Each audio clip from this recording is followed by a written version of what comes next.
last period,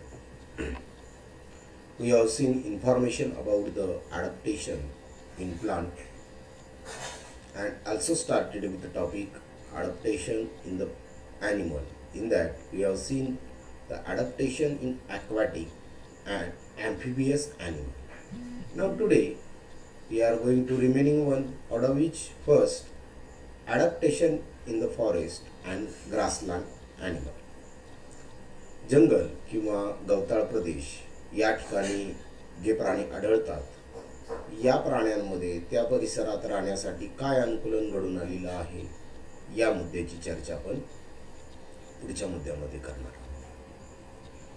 कार्निव्हरस animal like the wild dog, fox, tiger, lion have the strong legs to run fast and capture their prey. मांसाहारी वर्गातले जे प्राणी आहेत, उदाहरणार्थ वाघ असेल, कोल्हा असेल किंवा जंगली कुत्रा असेल, सिंह असेल, असे जे प्राणी आहेत यांच्या पायांना समोरच्या बाजूला नख असतात आणि शिवाय त्यांचे पाय मजबूत असतात. हे त्यांच्या शरीरात घडून आलेलं ॲडॅप्टेशन्स आहे.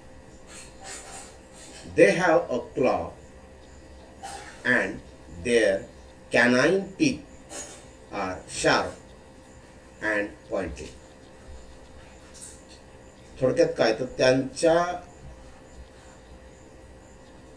हे जे प्राणी आहेत या प्राण्यांना अनुकुचीदार असे सुळे असतात. सुळे दात या अर्थाने आपण घेणार आहोत आणि त्यांचा उपयोग ते आपलं भक्ष्य पकडण्यासाठी करत असतात. ते अत्यंत अनुकुचीदार आणि तीक्ष्ण असतात. What is the function of such teeth? मग अशा दातांचं कार्य काय आहे? अर्थात हे सांगण्याची गोष्ट नाही की भक्ष्य पकडण्यासाठी त्यांना त्याचा उपयोग होत असतो. टायगर हा पॅडेड पाव. These enable them to silently stalk their prey and capture it easily. आता वाघाच्या संदर्भात जो पाव आहे, पाव म्हणजे तळवा म्हणूया आपण, तो गादीसारखा असतो आणि पर्यायाने ज्यावेळेस तो भक्ष्य पकडायला जातो तेव्हा भक्ष्यास त्याची चाहूल लागत नाही. अगदी सहजतेने दबक्या पावलाने तो भक्ष्यापर्यंत पोचू शकतो आणि त्याला सहजतेने भक्ष्य पकडता येऊ शकते. The eyes predatory carnivores are located in front of their head. मांसाहारी प्राण्यांच्या डोळ्याचं जे स्थान आहे ते डोक्याच्या निमुळत्या बाजूला समोर आलेलं आपल्याला पाहायला मिळतं. What is benefit about this? It helps them to spot their prey from the long distance. आता डोळ्याच्या अशा रचनेमुळं त्यांना काय फायदा झालेला आहे तर लांबवर असणारं जे भक्ष्य आहे ते त्यांना सहजतेने दिसू शकतं. थोडक्यात काय तर कार्निव्हरस जे ॲनिमल्स आहे ह्या ॲनिमलमध्ये अशा प्रकारचं ॲडॅप्टेशन झालेलं आपल्याला पाहायला मिळतं. The eyes of the herbivores are below the forehead on either side of the heads. This gives them wide-angle vision, which help to protect them from the predator. आता याचा उलटा विचार आपण करूया. आपण कार्निव्हरची पाहिली, आता हर्बिव्हर्समध्ये काय अनुकूलन घडून आलेलं आहे तर शाकाहारी प्राण्यांच्या डोळ्याचं स्थान कपाळाच्या खालच्याच बाजूला असतं आणि खालच्या बाजूला असल्यामुळे खूप मोठा जो परिसर आहे तो त्यांना नजरेमध्ये दिसतो आणि पर्यायाने शत्रूपासून बचाव करण्याची संधी त्यांना केवळ डोळ्याच्या रचनेमुळे मिळत असते. This gives them to wide angle, म्हणजे त्यांना लांबवर दूरदृष्टी असते आणि त्यामुळं त्यांना आपल्याला जो भक्ष्य पकडायला येणार आहे त्याची चाहूल लागते आणि मग ते स्वतः त्या ठिकाणावरून स्वतःचं रक्षण करण्यासाठी जागा बदलतात. Their legs are long and tapering with a strong hooves. शाकाहारी प्राण्यांच्या बाबतीत अजून एक वैशिष्ट्य सांगायचं म्हणलं तर शाकाहारी प्राण्यांचे पाय निमुळते आणि बारीक असतात आणि शिवाय ते खूप मजबूत असतात. आता याचा फायदा कशासाठी झालेला आहे तर त्यांना वेगाने उड्या मारत धावता यावं यासाठी त्यांच्या शरीरात म्हणजे त्यांच्या बॉडी पार्टमध्ये घडून आलेलं हे ॲडॅप्टेशन आहे. Which enable them to run fast and taking the long leaps. Leaps म्हणजे उडी म्हणूया आपण, लांब उड्या घेत पळता यावं यासाठी त्यांच्या शरीरातल्या पायांमध्ये अशा प्रकारचं ॲडॅप्टेशन घडून आलेलं आहे. Their long and freely moving ear can receive the sound from long distance and different directions. शाकाहारी प्राण्यांच्या बाबतीतलं अजून एक अडॅप्टेशनचा मुद्दा जर विचारात घ्यायचा म्हणलं तर या प्राण्यांचे हलणाऱ्या कानांमुळे दूरवरून येणाऱ्या आवाजाचा वेध ते सहज घेऊ शकतात. आणि मग नुसताच दूरवरून येणार नाही तर कोणत्याही दिशेने वेगवेगळ्या दिशेने येणाऱ्या आवाजांचं त्यांना ज्ञान होतं आणि पर्यायाने शत्रूची चाहूल त्यांना त्या ठिकाणी लागते. The deer and black buck have a colour that merge with their surroundings. हरणाबरोबर काळवीट यांचा रंग परिसराशी मिळता जुळता असतो आणि परिसराशी मिळता जुळता असल्यामुळे शत्रूंना सहजासहजी तो दिसत नाही आणि त्यामुळं त्यांचं स्वतःचं रक्षण होण्यासाठी मदत होत असते. हे सुद्धा त्यांच्या बॉडीमध्ये घडून आलेलं अडॅप्टेशन आहे.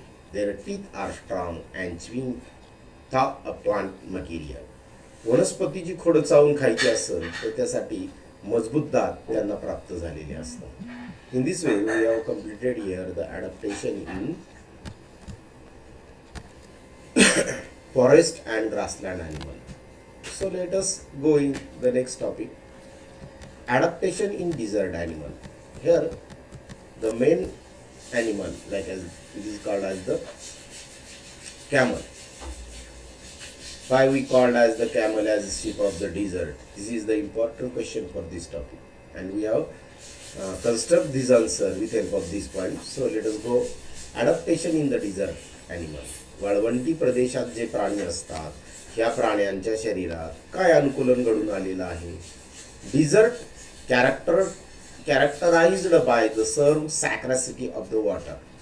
वाळवंटी प्रदेशामध्ये पाण्याची मोठ्या प्रमाणावर कमतरता असते. Hence the desert animal have the thick skin to prevent the loss of water from the body. This is the first adaptation in the desert animal. की या वाळवंटी प्राण्यांमध्ये त्यांची जी त्वचा असते ती अत्यंत जाडसर असते आणि त्वचा जाडसर असल्यामुळे त्यामध्ये शरीरातलं जे पाणी आहे ते टिकून राहण्यासाठी त्यांना मदत होत असते आणि म्हणून वाळवंटी प्रदेशामध्ये दूरवर किंवा अगदी जास्त कालावधीपर्यंत ते पाणी न पिता सुद्धा जिवंत राहू शकतात. Their legs are long with a flat and cushioned soles. त्यांचे पाय लांब आहेत आणि सपाट असून त्यांचे पायाचे तळवे सपाट असून त्याला गादीसारखे तळवे प्राप्त झालेले आहेत. आता याचा फायदा काय झालेला आहे. उंटासारखं उदाहरण जर आपण विचारात घेतलं तर त्याच्या पायाला खालून गादीसारखे तळवे असल्यामुळे किंवा लांब पाय असल्यामुळे तो वाळवंटी प्रदेशात सहज चालू शकतो. वाळू तापली असताना त्याच्या पायाला थोड्याशा म्हणजे ज्या उष्णतेच्या झळा आहेत त्या कमी प्रमाणावर पोहोचतात आणि चालण्यासाठी सुद्धा त्याला त्या गाद्या तळव्यांच्या गाद्यांमुळे सुलभता निर्माण होते. The nostril are protected by fold of the skin.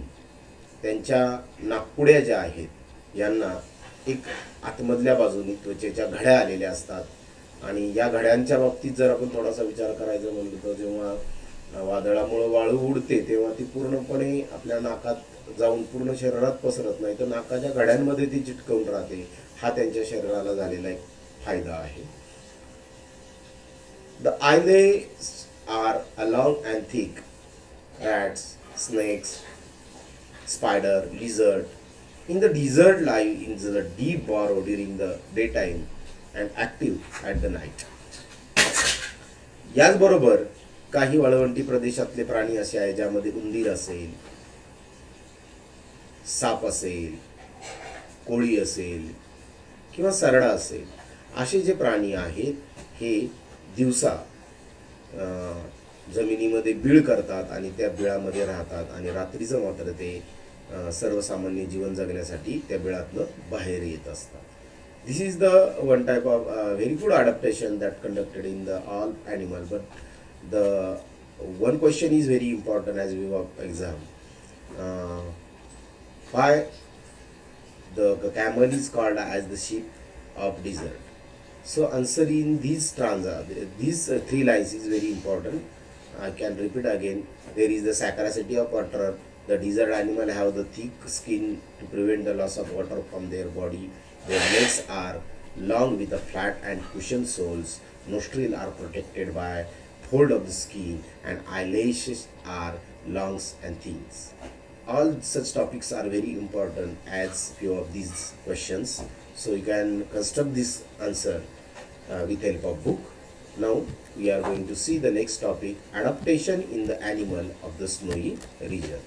So in snowy region, from the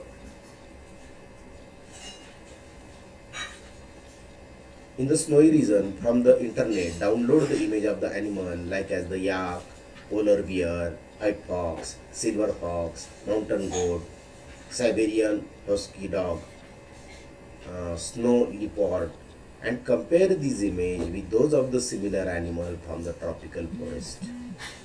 एक ॲक्टिव्हिटी म्हणून छोटासा भाग तुम्हाला या पॅरेग्राफमध्ये सांगितलेला आहे की हिमप्रदेशामध्ये जे प्राणी असतात, उदाहरणार्थ याक असेल, ध्रुवीय अस्वल असेल, पांढरा कोल्हा असेल, पर्वतीय शेळी असेल किंवा चंदेरी कोल्हा असेल, सायबेरियन हस्कियस नावाचा कुत्रा असेल किंवा हिमबिबटे असेल, या प्राण्यांची चित्र तुम्ही इंटरनेटवरून गोळा करा. या जातीच्या प्राण्यांची इंटरनेटवरून चित्र मिळवल्यानंतर तुमच्या सभोवतालच्या परिसरामध्ये किंबहुना विषुवृत्तीय जंगलातील याच जातीच्या प्राण्यांची इंटरनेटवरून चित्र डाउनलोड करा आणि या दोन चित्रामध्ये तुलना करा. अशी एक ॲक्टिव्हिटीचा भाग तुम्हाला सांगितलेला आहे. White and silver body colour, long thick hair on the skin are typical characteristics of the animal of the snowy region. How are these useful them? हिमप्रदेशातल्या राहणाऱ्या सर्व प्राण्यांचे त्यांच्या त्वचेवरील लांब आणि दाट केस, त्याचप्रमाणे पांढरे किंवा चंदेरी रंग हे त्यांचं वैशिष्ट्य आहे. हे वैशिष्ट्य काय आहे आणि त्यांना काय उपयोग होतो याविषयीची सविस्तर चर्चा तुम्हाला या प्रश्नामध्ये करायला सांगितलेली आहे. या सगळ्या प्रश्नांची उत्तर जर पाहिली तर हिमप्रदेशामध्ये राहणारे जे प्राणी आहे, या प्राण्यांना थंडीपासून बचाव करण्यासाठी आपल्या शरीरामध्ये लांब आणि दाट केसांची रचना त्यांना आपोआपच प्राप्त झालेली असते आणि पांढरा आणि चंदेरी कलर त्यांना प्राप्त झाल्यामुळे ते थंडीसारख्या प्रदेशामध्ये दीर्घकाळ तग धरून राहू शकतात किंवा जिवंत राहू शकतात. हे त्यांच्या शरीरातलं घडून आलेलं अनुकूलन अर्थात अडॅप्टेशन आहे. हे उत्तर तुम्ही त्याच्यामध्ये लिहिणं अपेक्षित आहे. So the next topic, adaptation in the aerial animal. Aerial याला आपण मराठीमध्ये आकाशात संचार करणारे प्राणी असं संबोधणार आहोत. So what is the difference between the vehicle on the road and aeroplanes? रस्त्यावरून धावणारी जी वाहनं आहेत ती आणि आकाशातून उडणारं जी विमान आहे यांच्या रचनेत काय फरक आहे? अर्थात हा फरक आपल्याला संपूर्ण ॲडॅप्टेशन या मुद्द्याशी चर्चा करायची आणि म्हणून आपण लगोलग पुढच्या पॅराग्राफला जातोय. The spindle shape body of the bird is also minimize the resist of the air while fly. जेव्हा पक्षाचा आकार दोन्ही टोकाला निमुळता असतो तर त्याला त्याचा फायदा काय झालेला आहे? त्याचंही शरीरातलं अडॅप्टेशन त्याला हवेमध्ये उडत असताना हवेचा प्रतिरोध कमी व्हावा यासाठी मदत करत असतो. With a hollow bone, a body covering of feather and modification of the forelegs into the beaks, their body is light in weight and adapted for the flight. दुसरा महत्त्वाचा अनुकूलनाचा मुद्दा जर हवेत संचार करणाऱ्या प्राण्यांच्या संदर्भात आपण पाहिला तर या पक्ष्यांच्या शरीरावर पिसांचं जे आवरण आहे त्या पिसांच्या आवरणाबरोबर पुढच्या पायांचे पंखात रूपांतर झालेलं आहे. त्याचप्रमाणे त्यांची हाडं जी आहेत ती पोकळी आहे. हाडं पोकळी असल्यामुळे त्यांच्या शरीराला जे वजन आहे ते अत्यंत हलकं होतं त्यांचं वजन आणि परिणामी वजन हलकं झाल्यामुळे उडण्यासाठी त्यांना अनुकूलता प्राप्त होत असते आणि हे त्यांच्या शरीरात घडून आलेलं एक प्रकारचं अडॅप्टेशन आहे.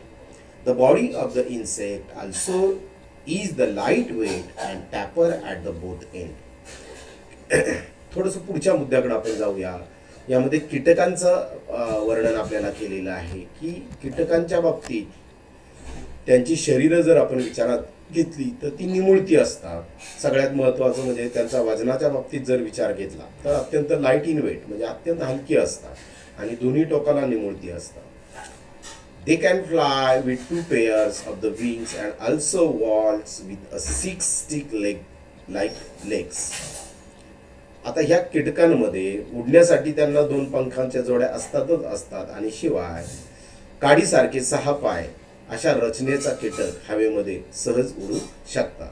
म्हणजे हे घडून आलेलं, या कीटकांच्या याच्यामध्ये घडून आलेलं एक प्रकारचं ॲडप्टेशन आहे.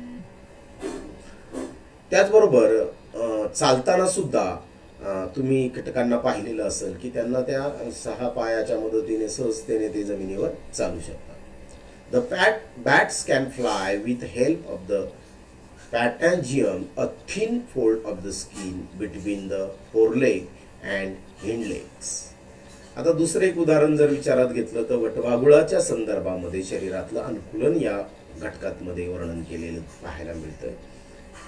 वटवाघुळाच्या पुढच्या पायाच्या बोटांमध्ये त्वचेचे पडदे असतात आणि या पडद्याचा उपयोग त्याला हवेमध्ये उडत असताना होत असतो किंवा उडण्यासाठी त्याला उपयोग होत असतो. आणि हे सुद्धा त्याच्या शरीरात घडून आलेले एक प्रकारचं अनुकूलन आहे. Observe the various bird and insect in your area. मग अशासारखे जे कीटक आहेत किंवा जे पक्षी आहेत यांचं तुमच्या सभोवतालच्या परिसरातल्या अशा कीटकांचं आणि पक्ष्यांचं तुम्ही निरीक्षण करून त्याची नोंद तुमच्या वहीमध्ये तुम्ही करा. The adaptation in the reptiles. Reptiles याचा मराठीमध्ये अर्थ होतो सरपटणारे. म्हणजे सरपटणाऱ्या प्राण्यांमध्ये कशा स्वरूपाचं अनुकूलन घडून आलेलं आहे या मुद्द्याची चर्चा आपल्याला पुढच्या मुद्द्यामध्ये करायची आहे. Observe from the distance how the snakes and earthworm creep म्हणजे सरपटत चालणे किंवा जमिनीवरून घरगळत चालणे. साप आणि गांडूळ हे कसे सरपटतात दुरून त्यांचं तुम्ही निरीक्षण करा.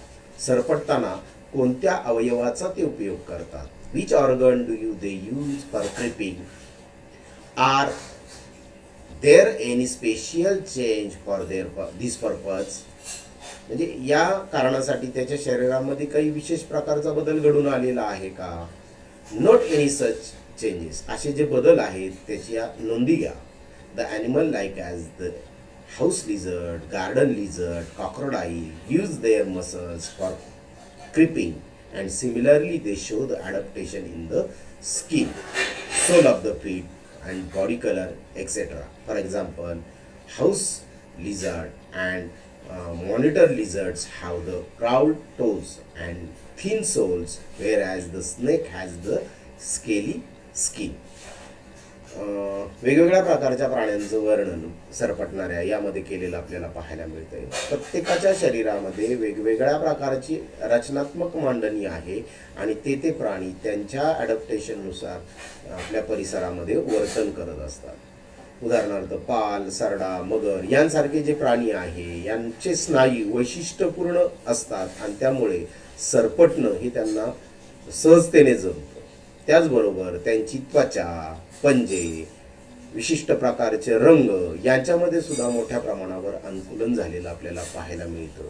उदाहरणार्थ पाल, घोरपड यांचे पंजे नखयुक्त आणि पातळ असतात, तर सापाची त्वचा खवलेयुक्त असते.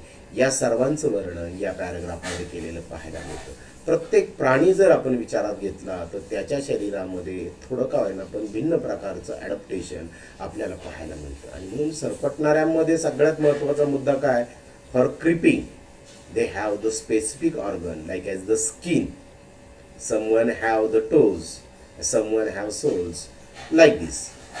देर are many type of animal included in the reptiles, but some of which very particular example for that tortoise, snakes, lizards.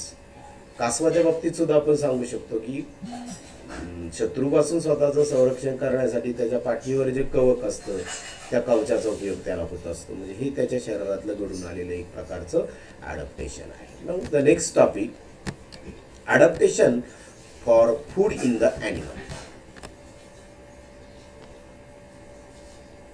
अन्नग्रहणासाठी प्राण्यामध्ये झालेलं अनुकूलन या मुद्द्याची चर्चा आपल्याला या गटामध्ये करायची आहे. We have categorized the animal as herbivores and carnivores. आपण प्राण्यांचं 2 गटामध्ये वर्गीकरण केलेलं आहे. यामध्ये हर्बिव्हर्स म्हणजे शाकाहारी प्राणी आणि कार्निव्हर्स म्हणजे मांसाहारी प्राणी. Special adaptations are seen in each category to make the process of the feeding easy. आता या वर्गातले जे प्राणी आहेत त्यांच्यामध्ये विशिष्ट असे बदल आपल्याला झालेले पाहायला मिळतात. त्यांच्या आधारे त्या प्राण्यांना अन्न ग्रहण करणं अत्यंत सुलभ जातं. With help of these category they make the process to feeding easy.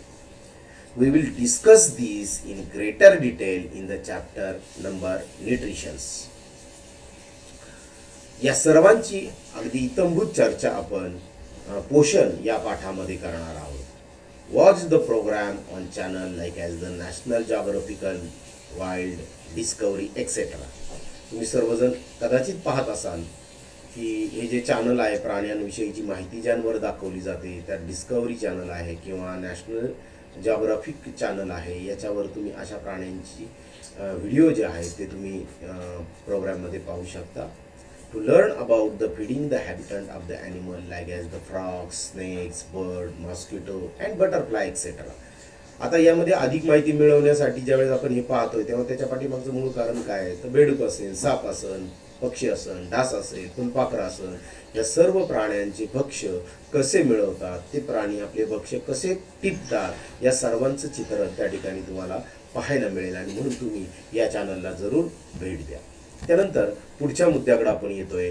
Complete the following chart. You one observation. तुम्ही स्वतः ऑब्झर्वेशन करा आणि खालील दिलेला जो चार्ट आहे तो तुम्ही पूर्ण करा. मी यात काहीच माहिती सांगणार नाही.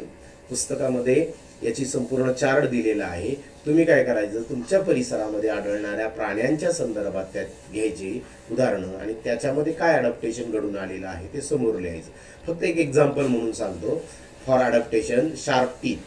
टीथ म्हणजे तीक्ष्ण सुळे जे आहेत. मग ॲनिमल कोणते आहेत त्यामध्ये तर टायगर असेल, लायन असेल, तर त्यांना त्या अडॅप्टेशनचा काय फायदा झालेला आहे. टू टेअर द फ्लेश म्हणजे मांस फाडून खाण्यासाठी त्यांना त्याचा उपयोग झालेला आहे. अशा मुद्द्याला, अडॅप्टेशनच्या मुद्द्याला अनुसरून तुम्ही पुढं प्राण्याचं नाव लिहायचं आणि त्याच्या शरीरात घडून आलेल्या अनुकूलनाचा उपयोग त्याला काय झालेला आहे असा हा चार्ट उद्या तुम्हाला पूर्ण करायचा आहे. त्याच्यामध्ये पॉईंट पहा. लॉंग अँड पॉइंटेड बीक म्हणजे अंकुचीदार आणि लांबवर असणारी चोच. मग याच्यामध्ये पक्षी वर्ग येईल, त्याचा त्याला काय फायदा झालेला आहे. शॉर्ट बीक आखूड चोच येईल. अशामध्ये कोणते पक्षी येतात त्याचा त्याला काय फायदा झालेला आहे.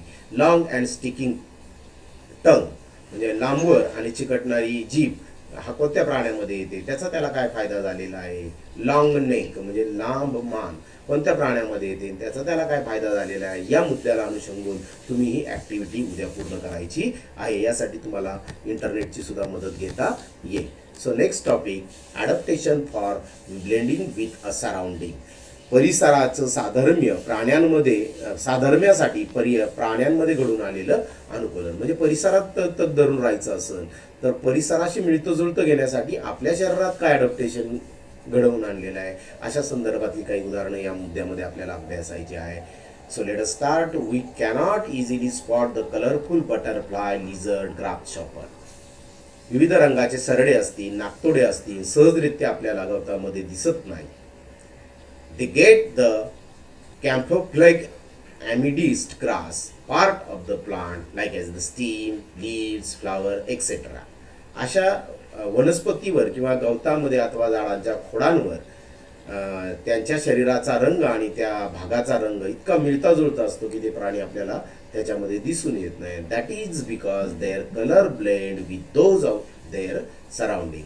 याचा अर्थ असा आहे की त्यांच्या शरीरामध्ये परिसराशी मिळतं जुळतं घेण्याचा रंग प्राप्त झाला असल्यामुळे ते प्राणी त्या घटकावर बसल्यानंतर आपल्याला तितकेसे स्पष्ट दिसत नाही. Changes that take place in the various organ of the life process of the organism that enable them to live, feed, reproduce, the predicate themselves and protect themselves from their enemies in the specific surroundings, depending upon the habitat and its geographical condition are called as the adaptation. पुन्हा एकदा जाता जाता थोडक्यात अनुकूलनाची व्याख्या या ठिकाणी आपल्याला सांगितलेली आहे. अधिवासानुसार, भौगोलिक परिस्थितीनुसार किंबहुना पुनरुत्पादन ही जी प्रक्रिया आहे ती करून स्वतःला टिकवण्यासाठी, अन्न मिळवण्यासाठी असेल, शत्रूपासून स्वतःचं संरक्षण करायचं असेल, अनेक बाबी आपण विचारात घेतलेल्या आहे. ह्या वेगवेगळ्या गोष्टींना सामोरे जात असताना प्राणी आपल्या शरीरांमध्ये, प्राणी त्याचबरोबर वनस्पती पण येतील, आपल्या शरीरामध्ये वेगवेगळ्या प्रकारचे अनुकूलन घडून आणतात किंवा शारीरिक क्रियेमध्ये बदल घडून आणतात, अशा प्रकारच्या बदलाला आपण ॲडप्टेशन असं म्हणणार आहोत. So here we completed the topic adaptations. So there are two topics, out of which first is the adaptation in the plant and adaptation in the animal. We have finished this topic here. So tomorrow we will going to see the next topic of our chapters, like as the classification of organisms. So you can stop here. Thank you.